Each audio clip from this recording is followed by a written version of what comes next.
اللہ لبیک لبیک لبیک یا رسول اللہ لبیک لبیک لبیک یا رسول اللہ لبیک لبیک لبیک یا رسول اللہ لبیک لبیک لبیک یا رسول اللہ لبیک لبیک لبیک یا رسول اللہ لبیک لبیک لبیک یا رسول اللہ لبیک لبیک لبیک یا رسول اللہ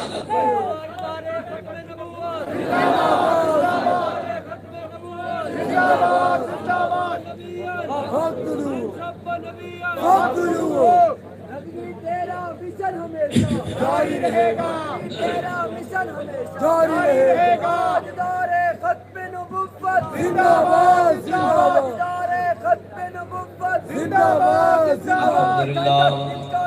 الحمدللہ نحمده ونستعینه ونستغفره ونعوذ باللہ من شرور انفسنا ومن سیئات اعمالنا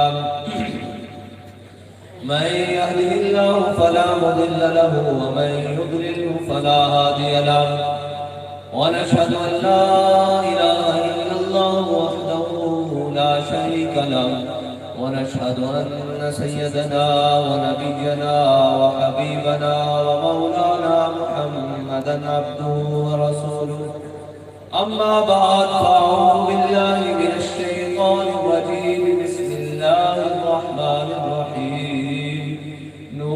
والقلم وما يسطرون ما أنت بنعمة ربك بمجنون صدق الله العظيم وصدق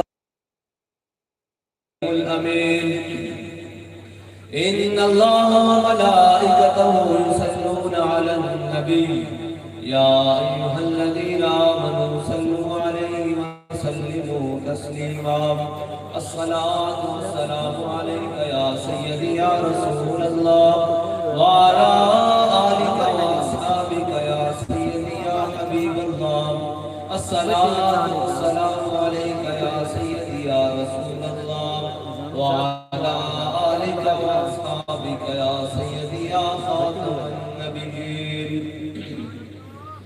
بندہ پروردگارم امت احمد نبی دوست دارے چار عالم تابع اولاد علی مذہب انبیاء دارم ملت حضرت خلیل خاک پائے غوث اعظم زیر سایہ ہر ولی صدیق اکس حسن کمال محمد فاروق ذل جاہ جلال محمد عثمان ضیاء شمع جمال محمد حیدر بہار باغ خصال محمد صلی اللہ تعالی علیہ وسلم لوح بھی تو قلم بھی تو تیرا وجود الکتاب گنبد آب کی نرم تیرے محیط میں حباب عالم آب و خاک میں تیرے ظہور سے فروغ ذرہ ریت کو دیا تو نے طلوع آفتاب شوکت سنجر و سلیم تیرے جلال کی نمود فقر جنید و بایزید تیرا جمال بے نقاب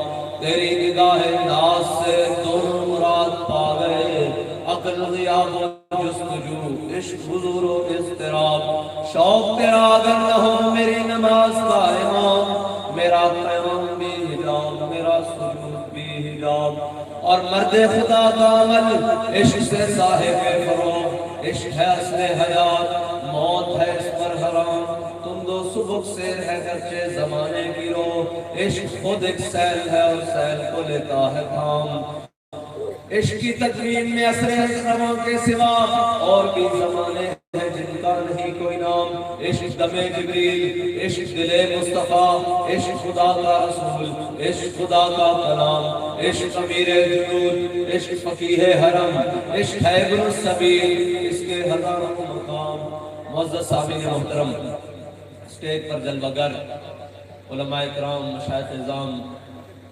اور مختلف سیاسی و سماجی شخصیات اور آج کے رونق محفل جن کے لیے اقبال نے کہا تھا وہ معزز کے زمانے میں مسلمان ہو کر اور ہم خار ہوئے تارک قرآن ہو کر آج اس پرفتن دور میں بھی جن کے چہرے اور جن کے سینے قرآن کے نور سے چمک رہے ہیں اصل میں تو میرے محفل بولو گے وہ حفاظ کرام جنہوں نے دنیا کی تمام چیزوں کو چھوڑ کر اللہ کے قرآن کو سینے سے لگایا، اور اللہ کے قرآن کو سینے سے لگایا، وہ قرآن جس کو حضرت اکرمہ پڑھتے ہوئے کہتے تھے ھذا کلام ربی ھذا کتاب ربی، یہ میرے رب کا کلام ہے اور یہ میرے رب کا کلام ہے اور یہ میرے رب کی کتاب ہے۔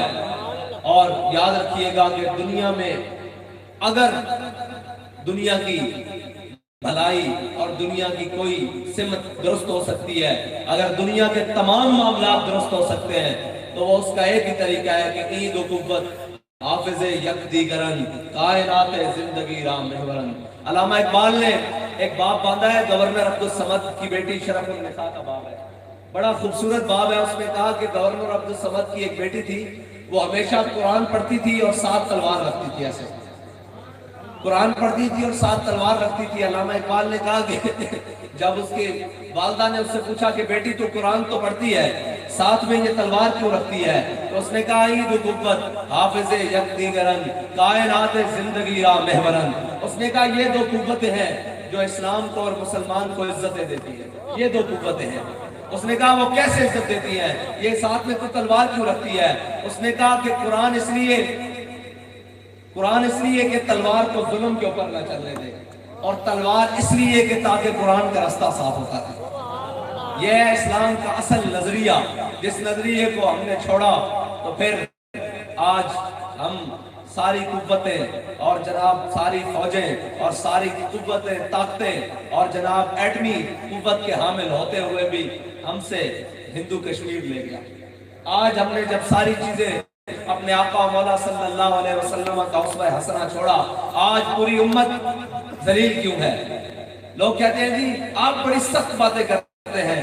میں نے کہا اقبال سے پوچھ لیتے ہیں، اقبال تو سخت باتیں نہیں نہ کرتا، اس کے تو تصور سے یہ پاکستان بنایا۔ علامہ اقبال سے پوچھ لیتے ہیں، مولویوں کی بات ہی نہیں کرتے تاکہ تمہیں تکلیف ہی نہ ہو۔ اس حلیے کی تکلیف ہے، اس حلیے کی عالم کفر کو بھی تکلیف ہے اور اس کے سارے گماشتوں کو بھی تکلیف ہے کہ 1400 سال کے بعد بھی آج بھی امت اپنے نبی صلی اللہ علیہ وسلم اور اپنے آقا مولا صلی اللہ علیہ وسلم کا حلیہ اپنانے میں اتنی دلیر اور اتنی طاقتور ہے کہ ہر ظالم کی آنکھ میں اس حلیے کو بدنام کرنے کے لیے، اس داڑھی کو، اس پگڑی کو، اس حلیے کو بدنام کرنے کے لیے پتہ نہیں کفر نے کیا کیا سازشیں کی۔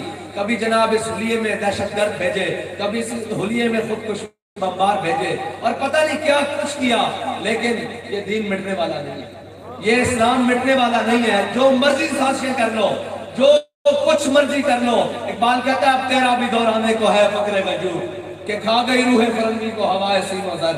بڑی کوششیں کفر کر رہا ہے کہ کسی نہ کسی طریقے سے یہ جو مسلمان لا الہ الا اللہ محمد رسول اللہ پڑھتا ہے نا، پھر دنیا کی کوئی چیز اس کے سامنے نہیں ٹھہرتی، پھر یہ دنیا کی کسی چیز کو سامنے نہیں دیکھتا کہ یہ سامنے سپر پاور کھڑی ہے، امریکہ کھڑا ہے، فلاں کھڑا ہے، فلاں کھڑا ہے۔ جب یہ لا الہ الا اللہ محمد رسول اللہ پڑھ لیتا ہے، پھر یہ کسی طاقت کو کھاتے میں نہیں لاتا کہ قوت سلطانو امیر از لا الہ اور حیبت مرد فقیر از لا الہ۔ اقبال کہتا ہے عقل و دل و نگاہ کا مرشد اولی ہے عشق نہ ہو تو شنودی خودکدہ تصورات۔ اور اقبال کہتا ہے خیرت نے کہہ بھی دیا لا الہ تو کیا حاصل، دل و نگاہ مسلمان نہیں تو کچھ بھی نہیں۔ بڑی مدتوں بعد ایک درویش آتا ہے جو دل و نگاہ سے لا الہ الا اللہ محمد رسول اللہ پڑھتا ہے اور پوری امت کو سمجھا کر جاتا ہے کہ اپنے آقا مولا صلی اللہ علیہ وسلم سے محبت کرنی کس طرح ہے اور محبت کو لوگوں تک پہنچانا کس طرح ہے۔ اور اگر اپنے آقا مولا صلی اللہ علیہ وسلم کی عزت و ناموس پر کوئی وقت آ پڑے، کوئی ضرورت پڑ جائے تو پھر اس کے اوپر ڈٹ کر پیرا دینا کس طرح ہے کہ یہاں تم نے بات کرنی ہے عالم کفر، وہاں گھر بیٹھ کر کانپے گا، وہاں گھر بیٹھ کر کانپے گا۔ ہم نے بات کرنی نہیں، ہم نے پوچھنی ساری باتیں اقبال سے، اس لیے کہ جناب اس حلیے سے تکلیف ہو گئی ہے کہ جی یہ مولوی کون ہوتے ہیں جو سیاست کریں، مولوی کون ہوتے ہیں جناب ان کا تو مسجد میں اللہ اللہ کام کرنا ہے اور اللہ اللہ کریں جناب، مسجد میں بیٹھو کر تسبیحاں پھیریں، نمازیں پڑھائیں، بچوں کو پڑھائیں، ہاں سب کام کریں گے اور ساتھ میں امت کی سیدھی راہ بھی ڈھونڈیں گے اور سیدھے رستے بھی نکالیں گے۔ یہی مفتی صاحب ہے جنہوں نے ان بچوں کو قرآن کی تعلیم دی ہے، یہی مفتی صاحب ہے جنہوں نے بچوں کو ابھی بتا رہے تھے کہ جناب پی ایچ ڈی اور اسکالر بنائے اور جناب وکلاء تیار کیے ہیں، یہی مفتی صاحب ہے۔ ہر کام مفتی صاحب صاحب کریں گے انشاءاللہ. اس مصلی امامت پر بھی کھڑے ہوں گے اور اس امامت پر بھی کھڑے ہوں گے جس بارے میں اقبال کہتا ہے میں تجھ کو بتاتا ہوں تقدیر امم کیا ہے. میں تجھ کو بتاتا ہوں تقدیر امم کیا ہے. شمشیر و سنا اول طاؤس و رباب آخر. اقبال کہتا پہلے بدر جانا پیدا, پہلے احد جانا پیدا, پہلے خندق جانا پیدا, پہلے مریسی جانا پیدا, پہلے مستلق جانا پیدا, پہلے تبوک جانا پیدا, پہلے جناب جرموک جانا پیدا, پہلے قادسیت جانا پیدا, پھر کیسر و قسمت یہ خزانے کارا چاہتے ہیں. گھر بیٹھے نہیں کو جانا, اسی گھر بیٹھے کرو جناب. ہم بڑے کشمیر ہماری شارک ہے, اور جب شارک پر قبضہ ہو جائے تو آپ پڑھو بھی نہیں. آج کسی کی ابھی کھڑی کر کسی کی شارک پر ہاتھ رکھ لیا جائے تو وہ 1 منٹ کے بعد جناب تڑپنا شروع ہو جائے گا. اور تمہاری شارک پر ہندو آ کر بیٹھ گیا, تمہیں جو بھی نہیں دیں گی. تم کہتے ہو آدھا گھنٹہ دھوپ پر کھڑے ہو جاؤ, آدھا گھنٹہ جناب احتجاج کرو, روڈوں پر کھڑے ہو کر کشمیر واپس ملا جائے گا. لوگ کہتے ہیں کہ مولوی جذباتی باتیں کرتے ہیں. مولویوں کے بارے میں ایک تصویر بنائی گئی کہ جناب جب بغداد لٹ رہا تھا تو مولوی ایک مسواک کے اوپر لڑ رہے تھے. جب سکوت ڈھاکہ ہو رہا تھا تو مولوی اس بات پر لڑ رہے تھے کہ مونچھ میں سفید بال آ جائے تو جناب اس کو نکالنا چاہیے کہ نہیں. میں نے کہا تم جھوٹ بولتے ہو. مولوی اس وقت بھی یہ باتیں نہیں کر رہے تھے. چلو وہ باتیں ماضی ہوئی, نہ ہم اس میں تھے نہ تم تھے. آج کشمیر لٹ رہا ہے, آج جناب فلسطین لٹ رہا ہے, آج پاکستان کا ہر مظلوم پس رہا ہے. مولوی تو آج بھی اسٹیج پر کھڑا ہو کر کہہ رہا ہے کہ اوے گوری بار کٹو, اوے ابدالی بار کٹو, اوے خالد بار کٹو, اوے حمد بار کٹو, آؤ کشمیر آگے لگیے. لیکن گھر بیٹھ کے کون بیٹھا ہوا آج ان کو لے کے تھلے تک کسی دن جناب صرف جو بھی نہیں رہیں گی, اور یہی صرف کہنے کہ ہم کشمیر کے لیے جد و جہد کریں گے, ہم کشمیر کے لیے جناب فلاں کریں گے, ہم کشمیر کے لیے فلاں کریں گے, ہم اقوام متحدہ کے پاس جائیں گے, ہم یہ کریں گے, ہم وہ کریں گے. تمہیں ان کفن چوروں سے امید ہے کہ وہ تمہیں کشمیر لے کر دیں گے. بابا جی نے کہا تھا سارے بار کٹو تے میری ویل چیئر رکھو اگے, شامی کا کشمیر پتہ نہ آیا تھا سارا نہ بدل کے رکھ رہا.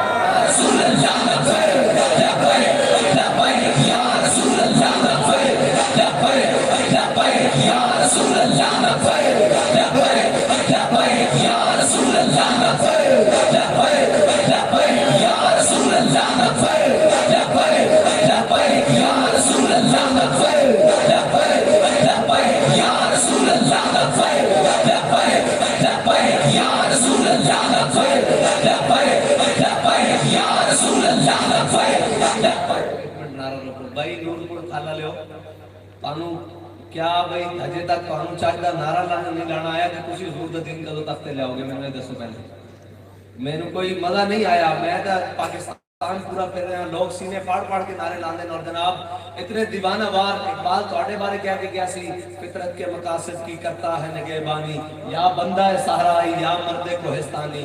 کہ تواڈے تو دوویں نیڑے لگتے ہیں, پہاڑ بھی نیڑے لگتے ہیں تے صحرا وچ تسی بیٹھے ہو تے تواڈے کول نعرہ لبیک تے صحیح طرح نہیں لگ رہا. یا تا پھر تھک گئے ہو تو بس کر رہی ہے.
اساں نہ رسمن آئے بیٹھے ہیں نہ رسمن کوئی کام کرتے ہیں. تحریک لبیک پاکستان کی قیادت نے اور تحریک لبیک پاکستان کی تاریخ گواہ ہے کہ انہاں رسمن کوئی نہیں کیتا, کوئی کام بھی رسمن نہیں کیتا.